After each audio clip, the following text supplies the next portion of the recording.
Welcome to the Masculine Psychology Podcast, where we answer key questions in dating, relationships, success, and fulfillment, and explore the psychology of masculinity. Now, here's your host, world-renowned therapist and life coach, David Tien. Welcome to the Masculine Psychology Podcast. I am your host, David Tien, and it is my great pleasure and honor to introduce you to this episode on one of the most important, if not the most important topic for any man who is trying to improve his attractiveness to women. It is the number one biggest, most important factor in whether a man is attractive to women or not. This one factor trumps all the other factors when it comes to being attractive to women. If you have it, it will sabotage anything else you think you got going for you. It won't matter how much money you have, how good looking you are, or how high your status is. If you've got this, then it will sabotage anything else in terms of your attractiveness to women. Conversely, if you don't have it, then you will be as attractive as you could possibly be in your personality. It will be the number one most important factor when it comes to how attractive you are. Okay, so on both sides of the equation, if you've got it, it will sabotage everything else. If you don't have it, it will max out for you everything that you could have going for you in terms of your personality. And then anything else you have on top of that is just going to be icing on the cake, because this is by far the most important factor. Okay, are you curious about what this is? It's not STDs. This number one factor when it comes to your attractiveness is your level of neediness. Your level of neediness. Now, you probably got that by the title, but I just wanted to build that up. So let's get at this neediness from a more indirect way, just to give you a bigger background and context for and understanding why it's so important. So in the first episode of this podcast, we went over the just the tips myth. And that's my funny way of putting it, which is this myth that all you need are tips. All you need are these dating tips, this dating advice, and that the vast majority of dating advice, if you were to Google how to attract women on Google, or if you were to search this on YouTube or somewhere, what you'll find is mostly tips advice. Here are the 7 tips to do this and that, or 3 ways to slide into her DMs, or something along those lines. Now, I know this myth is pretty widespread because of how many millions of views this type of content gets. And it's really sad that the majority of people are sucked into the lazy way out of things. And in fact, these are not just ineffective, they're actually dangerous. So I covered that in that first episode. If you haven't seen that or listened to that, go and get that. But that's the just the tips myth. And what it does is it also reminds us of how so many people are focusing on the wrong things when it comes to trying to be more attractive to women or trying to improve their dating lives or their relationships. They're focused on the superficial external factors, such as what to say or what to wear or what you're doing, and they completely ignore the much more important factor of what you're feeling. What are you feeling at that time when you're trying to parrot these words that you got from this YouTube video? Or how are you feeling when you're texting this message in reply, right? And then part of what you're feeling is, what are the thoughts that are swirling around in your mind, including all of those self-doubts or those insecurities that are haunting you, that are going to, in the end, sabotage any efforts that you put into what you say or do. Because what's actually happening is your neediness is going to sabotage whatever tips you get. So not only or very likely are those tips going to be ineffective, but even if you could pull them off, the fact that you haven't done that already, that it wasn't just an easy, I'll just plug and play here and just whatever the tip is, I'll just implement it immediately. There's some difficulty in implementing the tip, means that there's something deeper underlying it, which will be your core insecurities and will point at your core neediness. And the neediness is what will sabotage any efforts on the superficial, external, outer tips, tactics, strategies, that kind of level. Another way of approaching this is the do more trap. I've covered the do more trap in more detail in the pre-launch videos leading up to when I open my course Invincible, which is the best dating skills course in existence. Obviously, I'm biased, but it's called Invincible. You can get it as part of the Platinum Partnership as well. And the Do More Trap is all about the fact that the more you do, the less attractive you are to her. And it's a trap. And that most men fall into the Do More Trap because in order to win her attraction, her liking you, in order to get her to like you, you have this achiever or pleaser mindset, which is that you've got to do stuff to get her to like you.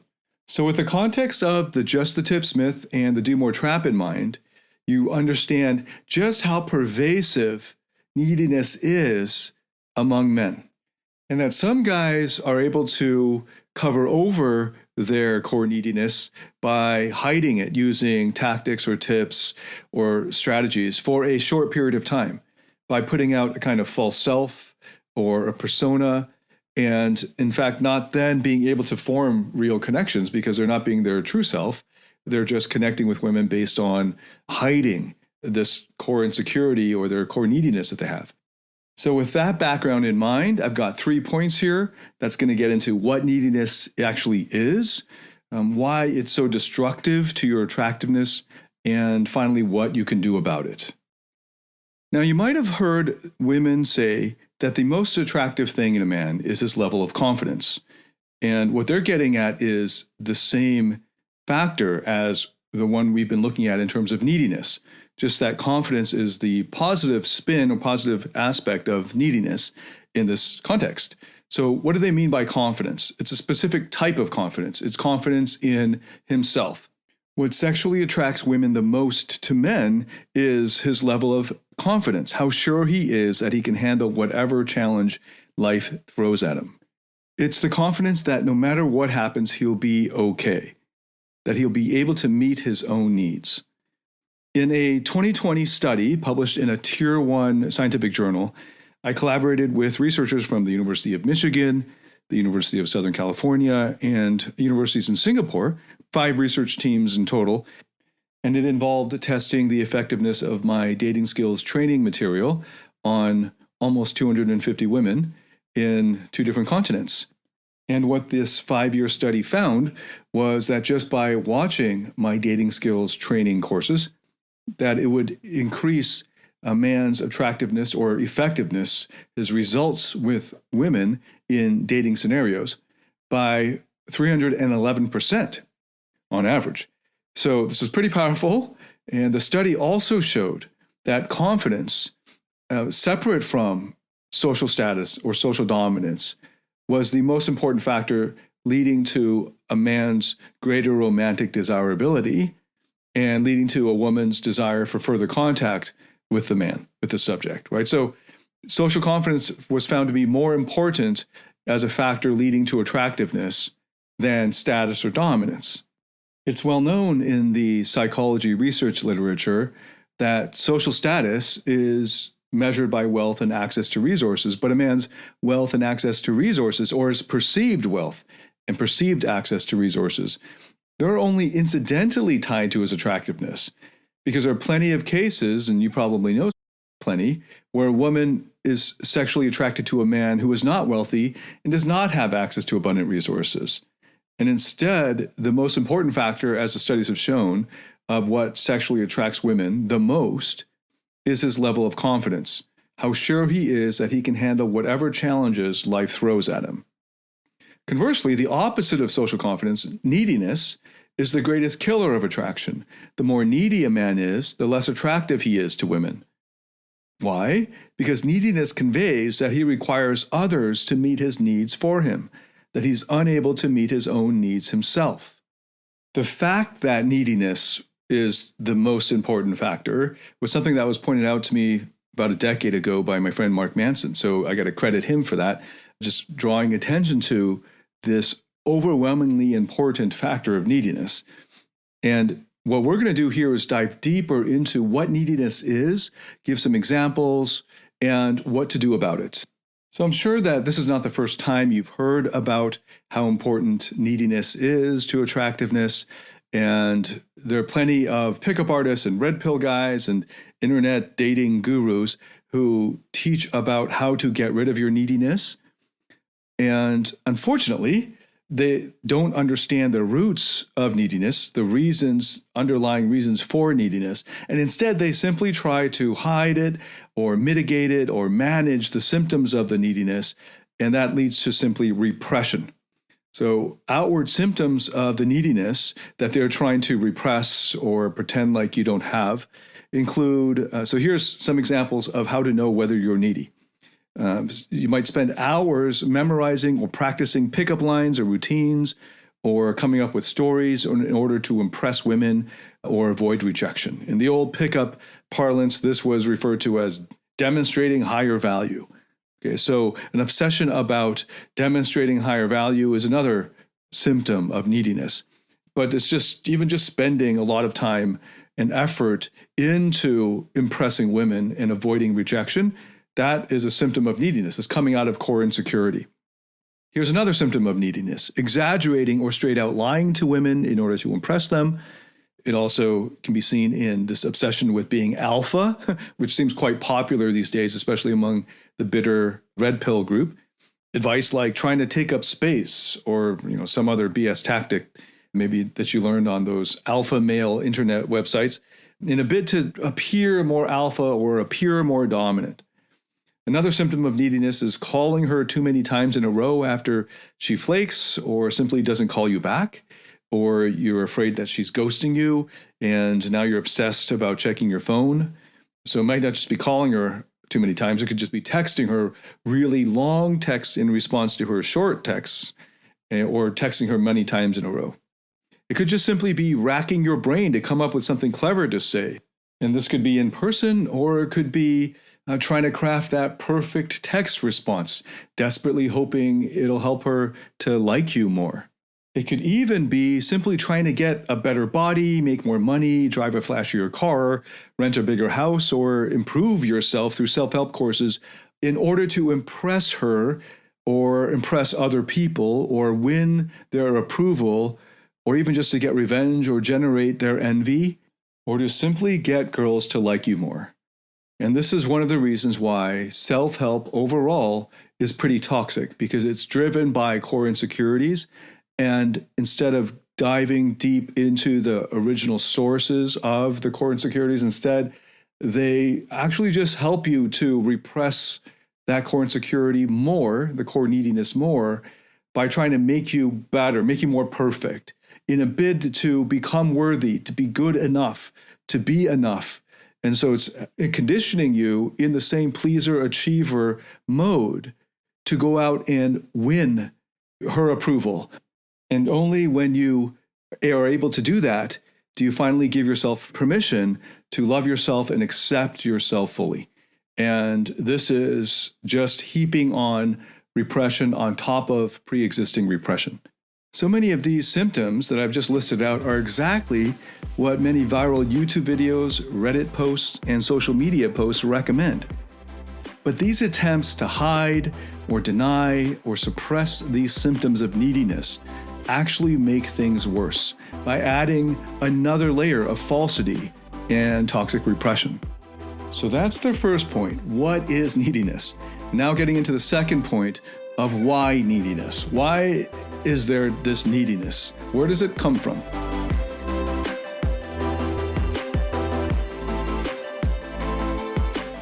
Do you struggle in your interactions with women or in your intimate relationship? Are fear, shame, or neediness sabotaging your relationships or attractiveness? In my Platinum Partnership Program, you'll discover how to transform your psychological issues, improve your success with women, and uncover your true self.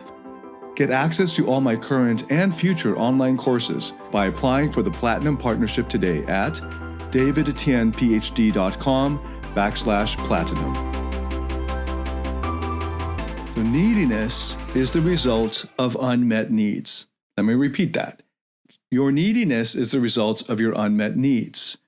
Okay? So the only surefire way of dealing with it is by meeting those needs or getting those needs met. It is not by denying those needs, Because in so doing, in denying or hiding that you have these needs, that is simply a palliative, it is simply a short-term, temporary way of hiding that you have them. Like I said, it'll come to bite you in the ass later. It'll sabotage all of the effort that you end up putting in out because of your neediness. So neediness is the result of unmet needs. An acute neediness comes from unsuccessfully attempting to get one's needs met by something outside oneself. In the short term, we might be able to stave off our feelings of neediness by using others or using external circumstances to meet our needs, like, for example, by getting enough or the right kind of girls to like us, or getting the grades or the promotion or whatever material goal we're aiming for, or maybe winning the respect or admiration of the people that we're desperately wanting it from. But that only satiates momentarily. Eventually, the high fades and our egos need another hit, or our core insecurities, which we still haven't addressed, crop up again, and we require new confirmation that we really are as attractive or smart or rich or capable or respected or admired or whatever narcissistic measure we need here. And until we get that reconfirmed, we're just as needy as before. And every time we get it, we end up needing it more and more, and needing it more often, and needing more of it more often. That's how addiction works. And it's no different when it comes to addiction to this kind of narcissistic validation. And this is the achiever's curse. So again, notice that working hard at learning pickup or learning dating skills, or even working hard at self-help or personal development, all the time and effort that you invest in books, online courses, boot camps, training events, personal coaching, those big pump-up live events and all of that, all in the hopes of changing himself into the kind of man who can attract the type of woman he wants, right? That man ends up actually displaying or feeding into, further compounding his original neediness, because it reinforces the core insecurity that he is not enough, and that he's not worthy of love or connection or approval or acceptance just the way he is. This does not mean that there's anything inherently wrong with learning any of these topics or these skills or these areas of knowledge and practice. And I hope you've experienced the joy and pleasure of being fully immersed in a flow state while engaged in deep learning. It's something you do even if you weren't being paid for it, and even if you didn't get the results in the end, because just losing yourself in the process of learning is in itself intrinsically satisfying, intrinsically rewarding, empowering, and you'd have done it anyway. And if you're listening to this, you probably are on that path. You're doing this exact things that I've been describing in terms of investing in yourself to become better at these areas. So there is a way in which improving yourself and learning is obviously a good thing and is obviously not coming from a place of neediness. So how can you really tell whether it's coming from neediness or not? And you'll feel that the experience of learning is very different when it comes from a place where you're in flow and it's intrinsically enjoyable and you'd have done it anyway, regardless of the results, versus a different energy to it, where this striving is coming from a place of being strained or forced or relying on discipline and willpower, and taking that a harder approach that's more characteristic of the day-to-day experience of the achiever. So the neediness isn't found in the hard work itself, of course. It's in the mindset or the presuppositions or the emotions that he's approaching them with.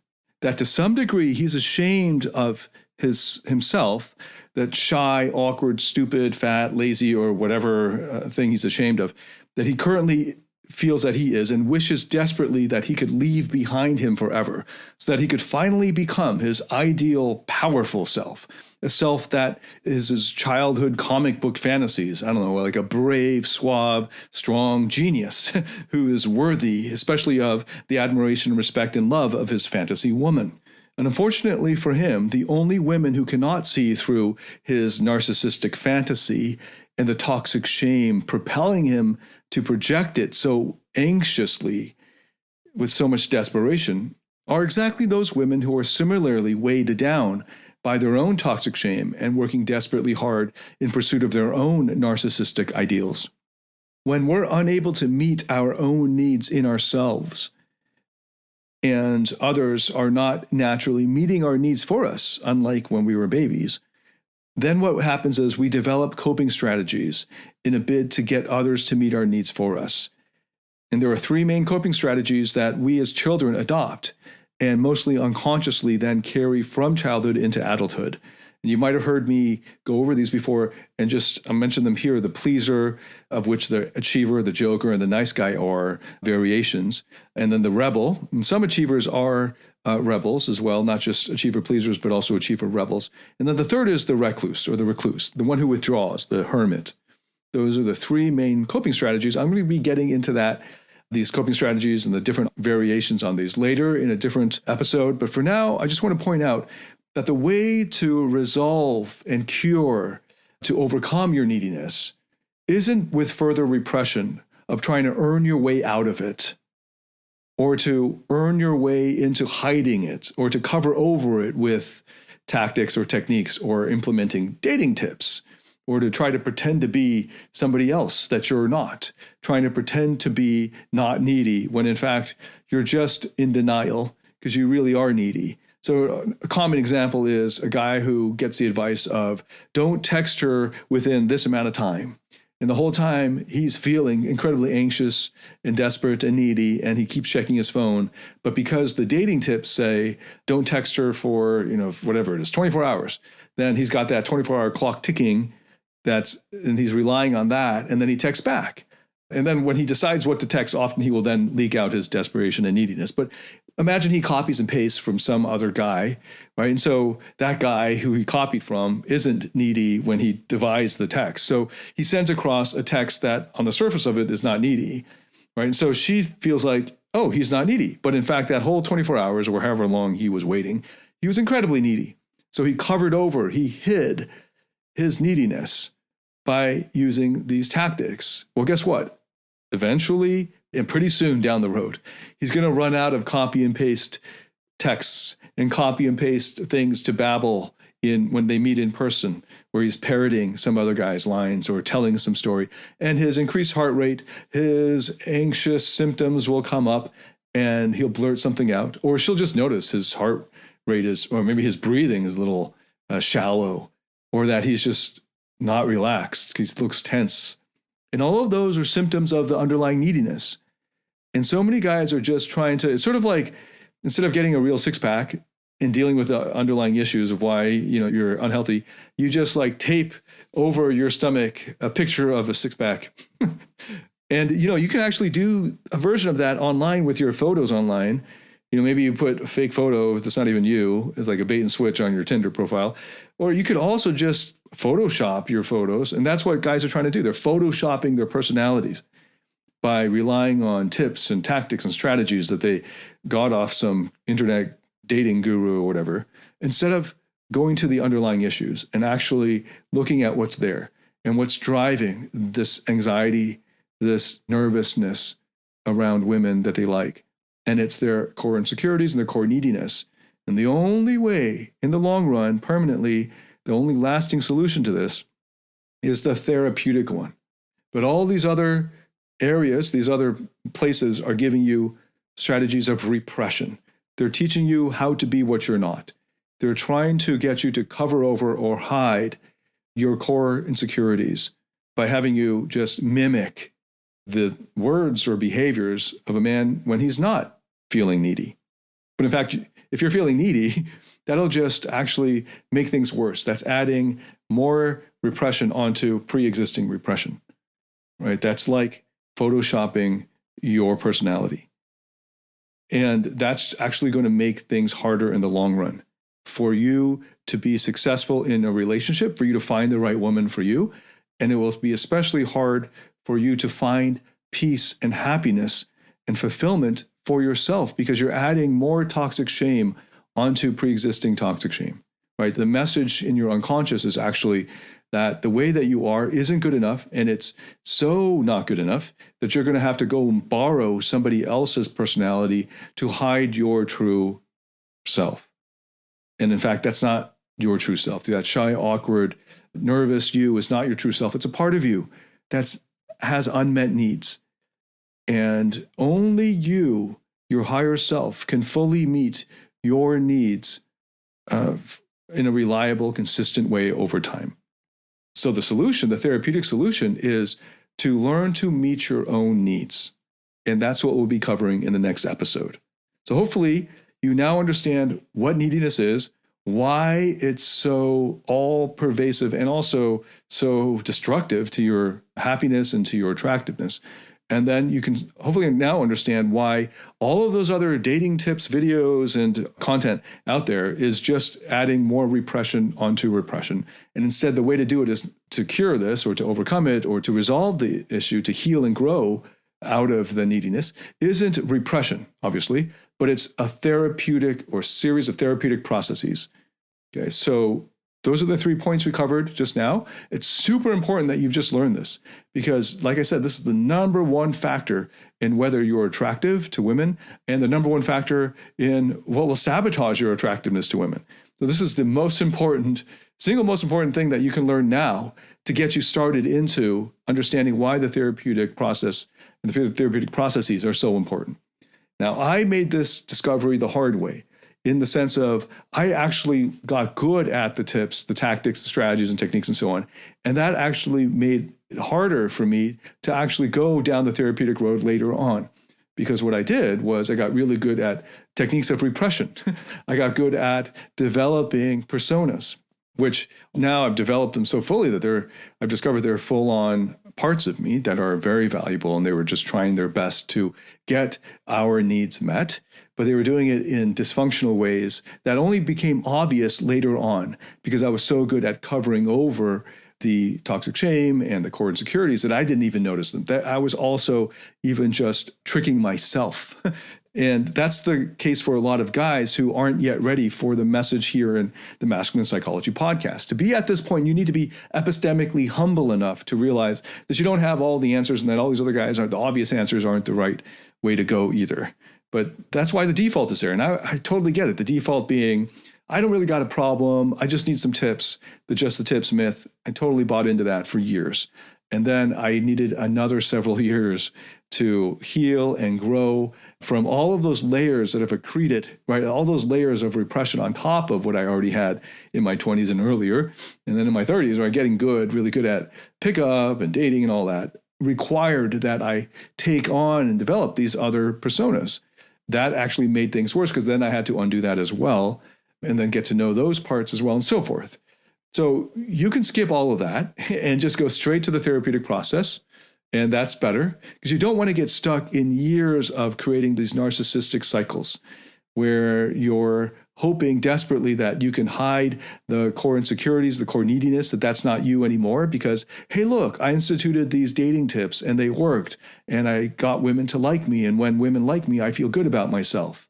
And that's dangerous because then you're on a high. You're like an addict who's on a bender and you're not going to listen to reason. You're thinking to yourself, I'm not an addict. Look, I can totally control it while you have your 10th drink in a row that night or something. And it's only when that alcoholic or the addict hits rock bottom the next morning or many mornings later, and it's undeniable. But by the time he reaches that point, he's probably destroyed a whole bunch of his days in life and as might have had irreversible catastrophic consequences. So it's important that you, if you're hearing this now and this resonates with you, that you take it seriously because you don't want to go down the wrong road because it's actually going to make things harder to go down the right road. It's literally like you're going down the wrong road and you've now got to backtrack down the wrong road back to that fork in the road and go down the right road. The longer you go down the wrong road, the more you got to backtrack when you realize it's the wrong road. So save yourself all of those years of pain. And I know that even when I say that, many guys still won't get it. So I'm here. These episodes will still be here, and hopefully you will understand that then, and you'll go down that therapeutic road. So what happens is, as you're going down the therapeutic process, then you'll naturally and much more effortlessly feel attractive. Because what happens is when you remove the neediness, right, the formula is the less needy you are, the more attractive you are. And that's amazing because you're not doing anything more. right? You're not like earning, it's not like you have to go out and earn more money or learn more lines or do more approaches or anything, because those are all just surface level and often don't work and actually lead to further danger. In fact, what you're doing is you're removing neediness, and it's just like an obstacle in the way of flowing, right? It's like some kind of dam, and you're removing the dam so the water can flow, right? So you're removing the obstacles to your inherently attractive self. And as you cure your neediness, as you are able to meet your own needs, then everything just comes out naturally. And the thing that comes out naturally is your attractiveness. So this is by far the best way to do it, by far the best way to become attractive. But that's just a side effect of the much more important main goals of discovering your true self and learning to meet your own needs for love and connection and significance and so on. Okay, so in the next episode, I'll be getting into detail on how to do that, how to meet your own needs. Okay, so if you liked this episode, please share the link with your friends or anyone who you think would benefit from it. And if you really liked it, please rate it and review it on the iTunes podcast. That really helps with the algorithm and with just getting the message out to more people. So thanks so much for listening. It's been my great pleasure to lead you through this, and I look forward to sharing with you in the next episode how to meet your own needs. David Tien, signing out.